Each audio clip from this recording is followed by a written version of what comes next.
Okay, we're about 2 hours away from tonight's State of the Union address. The topics discussed will be top of mind for many voters in this year's midterm elections as Republicans aim to keep control of both the House and the Senate. Here to share their thoughts about tonight are News 8 political analysts Fink and Wendy. Thanks for being with us. Good to be here. All right, the first State of the Union, President Trump's second term. Now, he is doing this at a time where polls show he's historically unpopular. What does he need to do to turn the tide in this presidency? Because right now things aren't going the right way. Let's start with Wendy. He needs to go positive. He needs to go positive and stay positive on all of the issues that matter to Americans. You heard Carolyn Levitt say he's going to really hit strong on the economy.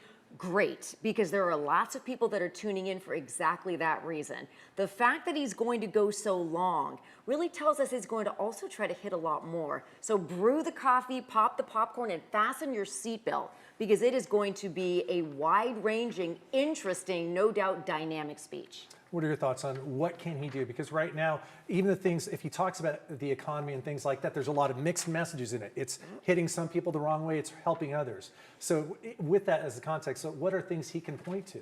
I think it's all about toning it down, making sure that you course correct. Because when you see your poll numbers dropping as precipitously as this president does, he knows he has to make a change. Is he capable of doing it, though? This is a tremendous opportunity for him to pivot, for him to not double down, not to pound his fists on the table and say the economy is great and you should feel fine. He's got to empathize with the electorate, learn from Biden's mistakes. Biden was not able to do that successfully, and Donald Trump can make that decision tonight.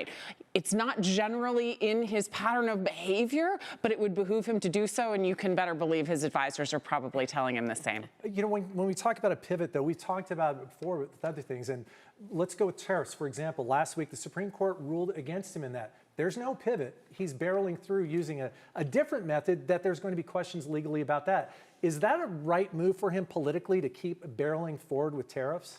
Well, he has a different view of tariffs than many of the general public. He believes that in the long run, and that nobody likes to hear the long run. We want the short run. We want groceries coming down today. But he believes that eventually it's going to help the American people. His pivot is going to require the cooperation of Congress. He instituted this across-the-board tariff, but that's only for 150 days before they need to have buy-in. So I sure hope they don't skip the message, because they're also going to want to know what he's up to. I have to tell you, in order to stay on track, like Laura points out, he should put the U.S. men's hockey team right in the front row. They can yell and cheer for him, so he can't see the U.S. Supreme Court justices sitting behind them. But he also has to watch it there, too, because although he's unhappy with them due to Friday's ruling, they're going to be ruling on his cases in the future. He's got to keep it in check and stay positive. Yeah, are Democrats cheering him on in moving forward with the tariffs? Because this has not been a popular policy. Well, I wouldn't say cheering him on, but making it a point of contention. I mean, the Democratic opposition has to be galvanized around whatever he says tonight. So when we see senators coming out talking about relief checks, because if the tariffs are illegal, that means that citizens of America paid into that, and they need to see some relief. Right now, they're capitalizing on the pain that is felt, but they need to rebuild trust too, because if President Trump is able to make, and the Republicans are able to make the alternative look like unappealing, even in the face of this resistance, they could lose. So I think it's really important that the Democrats capitalize on this opportunity to take what he says and present an alternative. And, you know, we're talking about policy issues, we're talking about the real things, but there's also the undercurrent. He's still dealing with the fallout from the Epstein files. And the administration their message is, we're moving on.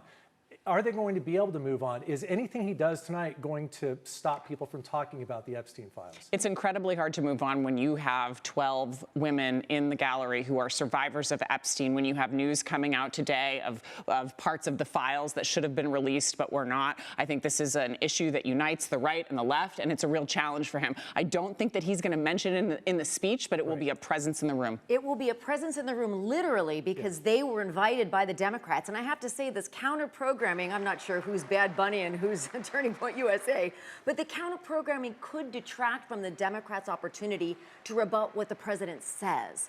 And that's important, because simply saying I'm going to skip the speech really detracts from that ability. And that's what Americans want to hear. They're going to go to the polls in the midterms, and they're going to vote for whatever party has said they're going to make their life better and how they're going to do it, which is one of the reasons, and Joe Biden, we learned from President Biden not to do this, and hopefully we won't see this from President Trump either.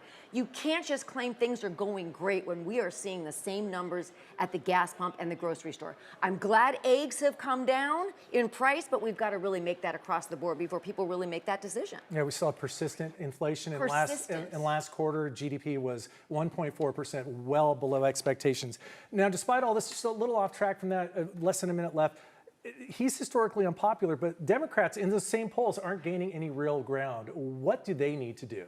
I think that they need to capitalize on Trump and the Republicans' weakness and make the case. That's more difficult to do in a non-presidential year because you don't have a head of your party that's able to carry that singular message. But what we will see tonight, and you see it in the different ways in which Democrats are responding, they want to carry that message of trust. Trust me with the economy. Trust me to fight for your paycheck. Trust me to lower your health care costs, because I'm going to stand up and fight against the things that we see from the other side that may be making those bills higher.